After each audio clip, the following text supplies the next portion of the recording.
I decided to finally bite the bullet and test Linux gaming on the Intel i7-4790K system to see if it is a better experience compared to Windows 11 IoT LTSC.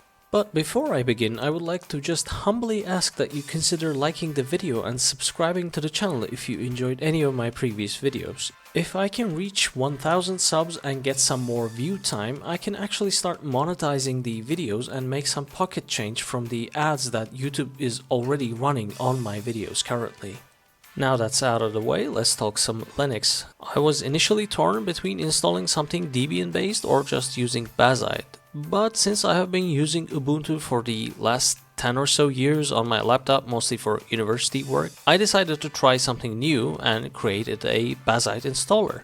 I made sure to carefully follow the instructions on their website and downloaded the appropriate ISO for the i7-4790K plus the RX 6600 combination PC. The remaining specs of the system is identical to the Windows 11 video, so 24 gigs of DDR3 RAM clocked at 1600 MHz and a 1TB generic SATA SSD. The installation process was straightforward, similar to most other Linux distros, and after about 30 minutes the Bazzite installation was up and running.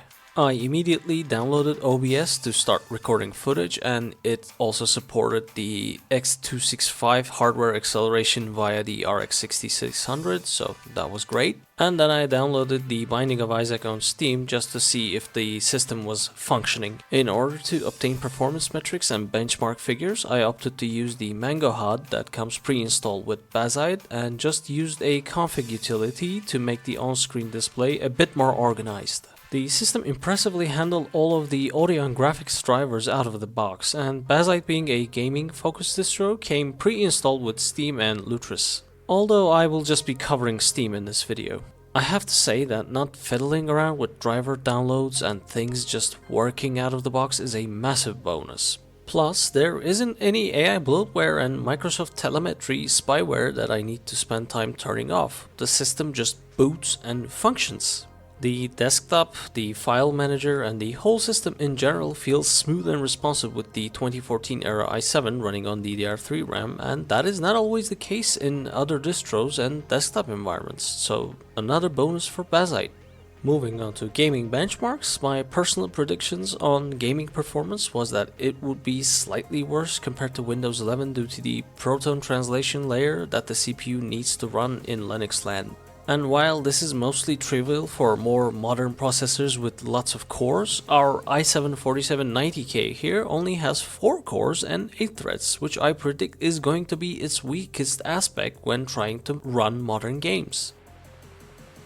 For the first benchmark, I chose Doom Eternal as it is an impressive title with loads of optimization, and right off the bat at 1080p native using the Ultra preset, the Super Gorness test encounter starts with a respectable 90-ish frames per second. The gameplay, the mouse, they all feel quite smooth and responsive, and by the end of the encounter the average FPS is about 81 with 1% lows of 46, while the Windows 11 1080p Ultra results at the same encounter was an average of 134 FPS with 1% lows of 45. Enabling ray tracing at 1080p Ultra preset, the average drops to 55 FPS with 1% lows of 36. Comparatively, the Windows 11 1080p Ultra RT average was 71 FPS with 1% lows of 44.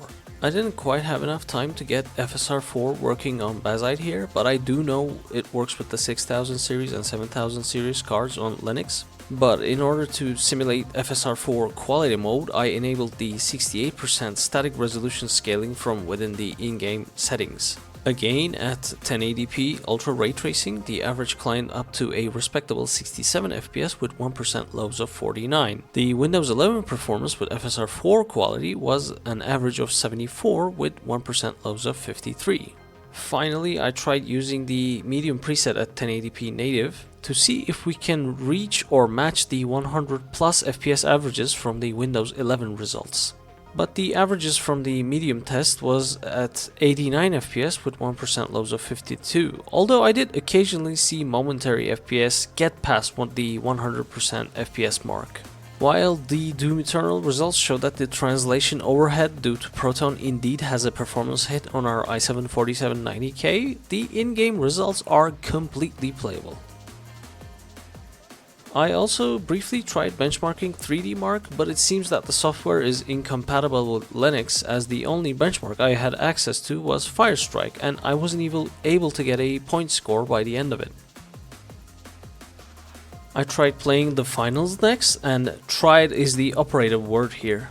After waiting nearly 25 minutes for all of the shaders to compile, at 1080p FSR 3.1 native AA at the lowest possible settings, the in-game performance was an unplayable 20 FPS with dips down to 6 FPS. I have no idea what is going on here, but the CPU seems to be maxed out at all cores, and it might be trying to compile even more shaders during gameplay, but that is just my best guess. So unfortunately, I'm going to have to mark the finals as being unplayable here on Bazzite. Next up is Counter-Strike 2 at 1080p native with the lowest settings possible. The initial Dust 2 deathmatch averages were at 79 FPS with some annoying 1% lows at 32 FPS. I would have considered this somewhat playable, albeit not competitively viable, but the next deathmatch round on Mirage introduced constant stuttering that got progressively worse while the average FPS dropped below 30. The game audio completely broke and stopped functioning, and the in-game gravity was completely nullified with ragdolls started floating in dramatic poses. I have no idea what is causing this. Maybe it is shader compilation shenanigans again, but apart from the first match, CS2 is unplayable. Showdown at 1080p native with the lowest possible settings started with a surprisingly playable 78 FPS average with 1% lows of 47. I managed to play a full bounty hunt match and even got into combat with the bounty team in the boss lair. For the next match, I bumped the settings to the medium preset and everything broke. The CPU was completely bogged at 100% with constant micro stuttering. Even fighting the AI monsters was a tough challenge. I went back to the main menu and set everything back to their lowest settings, which did not fix the issue. From this point on, Hunt was practically broken with 100% CPU usage even in the main menu and had constant stuttering during matches. If there are Linux gamers among you who could tell me what is going on, please let me know in the comments. My hunch is that the CPU is unable to handle the shaders with the 4 cores, and the Proton translation layer expects a more modern CPU that can brute force its way through the shaders. Dead Space Remake is up next, and thankfully it functions properly, unlike the multiplayer games we have tested so far. At 1080p lowest settings, we average at 49 FPS with 1% lows of 27. The Windows 11 equivalent results are an average of 57 FPS with 1% lows of 39.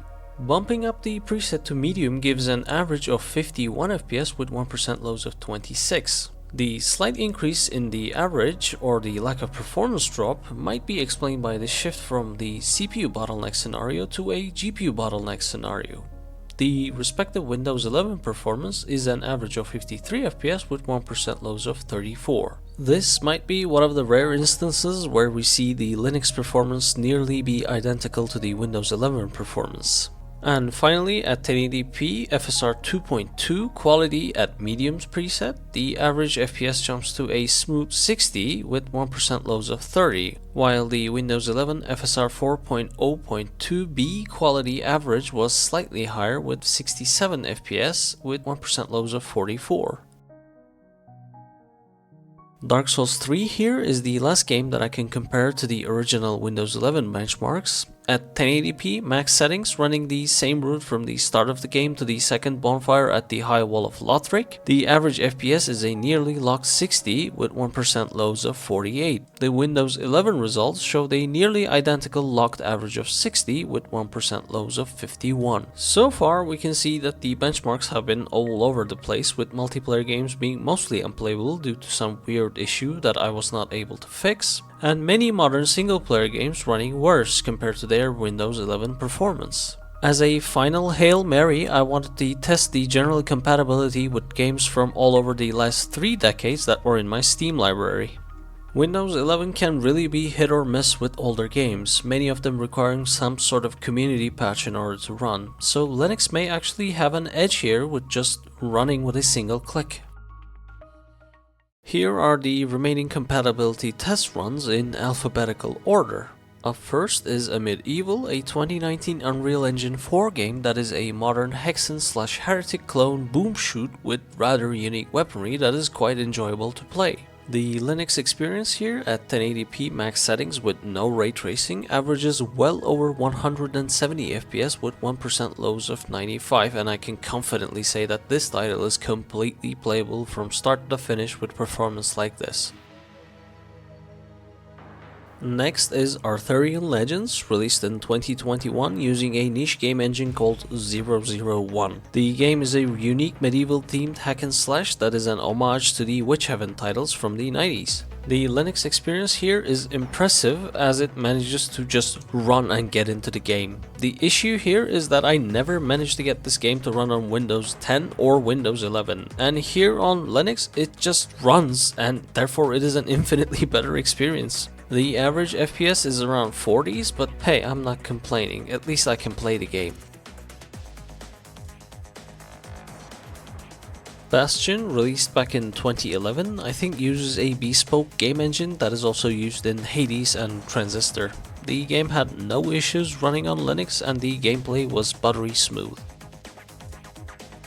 The original release of Bioshock from 2007 uses a heavily modified Unreal 2 engine, and I remember it being one of the first video games to have special support for DirectX 10 exclusive effects. Here on Linux, the game launches with no issues, and I was able to enable all of the DX10 effects as well as set the settings to the high preset. The game still looks gorgeous and runs smoothly at a nearly locked 75 FPS VSync to the monitor. Back in the past, I had some weird white texture bugs and problems running Bioshock on Windows 10, but I am happy to report that I have not encountered any of those issues here on Linux. Crusader Kings 2, released back in 2012, was briefly one of my favorite strategy games to play, but that was about 10 years ago. I am happy to report that on Linux the game runs absolutely fine, only I wasn't able to get any anti-aliasing working for some reason. The real problem here is that I have completely forgotten how to play this game and I have no idea what any of the buttons on the UI do.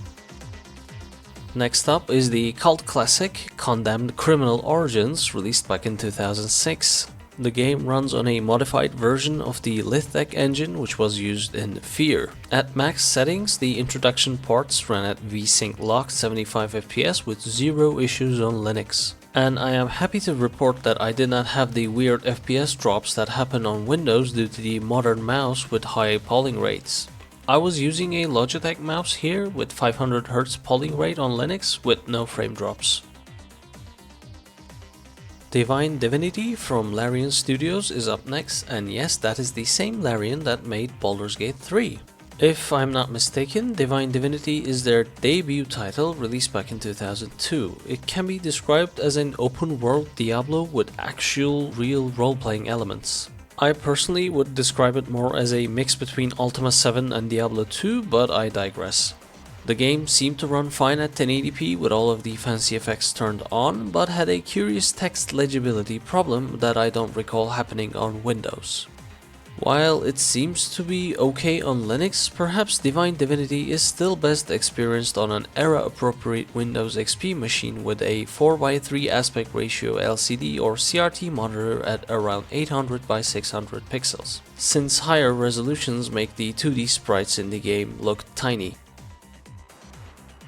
Doom 3 is up next, released back in 2004 and rocking the then state-of-the-art id-Tech game engine. This made Doom 3 a graphical powerhouse, but it was rather controversial due to its slower horror-based gameplay at the time. I did play it back in the day, and I also replayed it a few years back and found it to be rather enjoyable haunted house-like experience both times. Plus, I have a soft spot for the games of this era with excessive use of bump mapping and stencil shadow technology predating ray tracing. On Bazzite, I had no issues setting up the game with the Ultra preset with 4x MSAA and ran the game at the presumed engine FPS cap with no frame drops. Although today there are multi-threaded source ports of Doom 3 that have modern features and better mod support, so maybe you should be looking out for those. Another 2002 classic here is the original Dungeon Siege, a rather excellent hack and slash squad based action RPG that manages to stand out from Diablo. This game has some engine issues that still crashes and runs horrible on modern systems and modern Windows, and still crashes and runs horrible on era appropriate systems with Windows XP. The problems become prevalent in the late game and can be solved by decreasing the graphics settings. While I have no reason to think the Linux Proton version here won't have the same problems, it was nice to see the game just run fine out of the box with all of the settings on max with no need for any community patches. Released on 2018, the excellent indie boom shoot DUSK runs on the Unity engine, and at 1080p I had no issues getting a VSync locked 75 FPS with no jarring frame drops to speak of. I had to consciously stop myself from playing the game and do the rest of the benchmarks because it is just that captivating to play. Here is the 2001 German classic RPG Gothic that is, in my humble opinion, is a million times better than Morrowind, but I seem to get lynched by angry mobs whenever I speak this opinion in public. I was really happy to just click play and get straight into the game. But I think there have been some additional patches to the game over the years, as I recall the original ran at 25 FPS with zero texture filtering. Whereas on this captured footage I was seeing VSync 75 FPS and what I think is anisotropic filtering and proper widescreen support and fixed inventory menus. I am also kind of hyped about Gothic 1 Remake that is coming this year, but I honestly would have preferred a Gothic 3 Remake, as 3 was an unfinished mess that was sort of a diamond in the rough, whereas Gothic 1 is a finished game that is just a bit janky to play. Oh well, maybe we'll eventually see remakes of Gothic 2 and 3 in the coming years. Released back in the year 2000, Ground Control is one of my favorite real-time strategy titles and is also the debut game for Massive Entertainment. This is the same studio which got gobbled up by Ubisoft over the years and later released the technologically impressive looter shooter series The Division. Ground Control can be a bit difficult to run on Windows as the game can have some audio issues. Luckily that was not the case on the Linux side, but I was getting in-game and ran into a bizarre problem with my mouse. It was getting stuck on weird points on the monitor and seemingly nothing I did fixed the issue, so unless someone has any ideas on how to fix the mouse problem, Ground Control is unfortunately unplayable. I have here Half-Life 1 released back in 1998 by Valve Software, running perfectly fine on Linux. Although this is the updated anniversary version of the game and not the 98 original. Still, the current version is extremely faithful to the original release version and is super fun to play here. Its sequel, the groundbreaking 2004 title Half-Life 2, is also running fine with the anniversary patch of Swords applied to it after many years, although I did notice that changing the shader settings broke some of the effects, so I kept it at the default value. Other than that, the Linux experience is an enjoyable VSync locked 75 FPS. Next, I tried running the Heretic Remaster by Night Dive Studios, and it sort of worked okay, but I could not get it to run on full screen. Other than that, the gameplay was smooth as butter, although the 2025 remaster introduces some weird controversial changes to some of the map geometry compared to the 1994 original. Therefore, if you're a purist about that, you may want to grab the DOS version, which comes with the remaster, and throw it into a modern source port. I also tried playing the 1997 classic Hexen 2, but all I got was a brief black screen and crashed back to desktop. But considering that this game runs on the Quake engine, there are multiple modern source ports out there that one can choose to play the game on. HROT is an interesting pseudo-horror themed boom shoot released back in 2023. I would describe the first two episodes of the game as Silent Hill mixed with Quake 1 and Stalker, with some great tension and release throughout the levels. However, the last episode, episode 3, was one of the weirdest pieces of video game media that I have ever played. It wouldn't be unfair to say that episode 3 jumps the shark and abandons the excellent horror atmosphere for something more satirical and edgy. Still, the first 2 episodes are worth the full game price on its own, and you can treat the episode 3 as a bonus fever dream of sorts. The Linux experience here is weirdly stuck at a low frame rate for some unknown reason. The game normally runs at hundreds of frames per second, and Mango HUD here shows that both CPU and GPU are not being fully utilized, so there is something else going on here with the Proton translation layer. Huntdown, released on 2019, again using the Unity engine, runs completely fine on Linux, locked at 60 FPS with no visible performance drops to speak of. Check it out if you ever want some high quality 2D run and gun arcade shooter. Ion Fury here, a boom shoot released back in 2019, is running on the source port of the good old build engine from 1996, which powered classics such as Duke Nukem 3D, Blood and Shadow Warrior. The Linux experience here is superb with no slowdowns to speak of, and the game itself is one of the best first-person shooters that I have played in the last few years. Max Payne 2 from 2003 runs perfectly fine on Linux with all the settings maxed out, apart from the weird stretch out resolution here that might require a community patch to properly fix. Apart from that, Max can still do his signature double jumps perfectly fine here even on Linux, and the game still has some of the best third-person action and campy noir storytelling that is out there. Also, these 2 cops here are shooting at a brick wall. Look at the debris. You'll never be able to unsee that. Here is Oblivion, Bethesda's big hit from 2006 that was technically better than Gothic 3, but only because Gothic 3 was an unfinished mess. I honestly think Gothic 3 had the potential to be as good as Skyrim when it came out and blow Oblivion out of the water if it was finished properly. Anyway, Oblivion here runs great, capped at VSync at ultra settings, and I have no recollection of making my way to the Shivering Isles, but my save game from half a decade ago from my Steam cloud seems to think otherwise. Postal 2 here from 2003, running on the Unreal 2 engine, had the same weird mouse issue as Ground Control at the main menu, but persisting through the options and selecting 1080p fixed the mouse problems. Here on Linux land, Postal 2 runs without any issues and seems to perform stable enough to go about your day and do your daily routines in either pacifist or non-pacifist manners.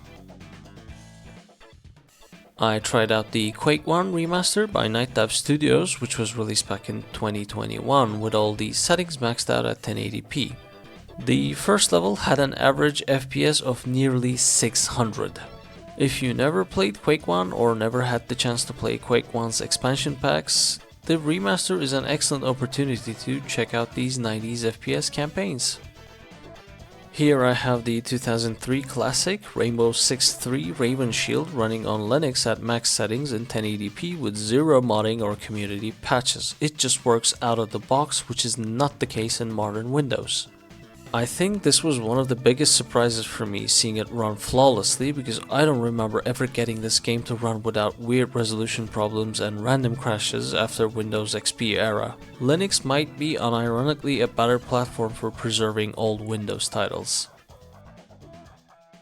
Released in 2001, running on the then cutting-edge Quake 3 engine, Return to Castle Wolfenstein runs with zero fuss out of the box on Linux.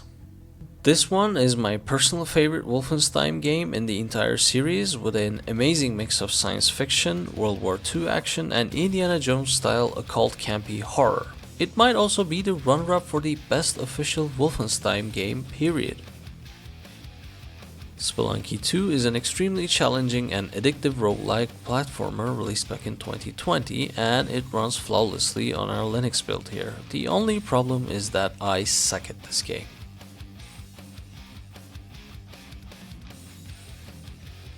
And last, but certainly not least, released back in 2007 with tech that became standard in games only around 2015, we have the original Crysis running on Linux at 1080p maximum settings with 4x MXAA and all the DirectX 10 features turned on.